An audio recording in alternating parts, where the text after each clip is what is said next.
تخيل تروح تتزوج من أجمل بنات العالم، يلقبوهن حور عين الأرض، ومن قبيلة مسلمة وبدولة مسلمة، والمهر خروف أو حتى دجاجة. عددهم أقل من 5000 ومهددين بالانقراض، ولهذا يتمنون يجون المسلمين يتزوجون منهم.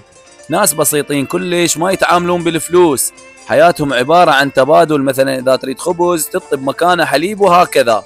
عايشين بالجبال وحياتهم كلها محبة، لا يعرفون الذهب ولا الملايين ولا الانترنت ولا التكنولوجيا. المشكلة عندهم عادات غريبة، انه البنت يحق لها تبدل زوجها في حال اجى شخص دفع مهر اكثر.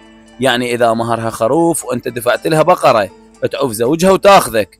عندهم حرية مطلقة للبنية بالاختيار. القبيلة اسمها الكيلاش في شمال باكستان.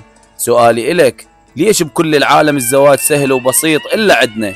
المهر بالعالم العربي بشروط تكسر الظهر. كنت وياكم أنا خالد الشهيد، لا تنسوني بالمتابعة.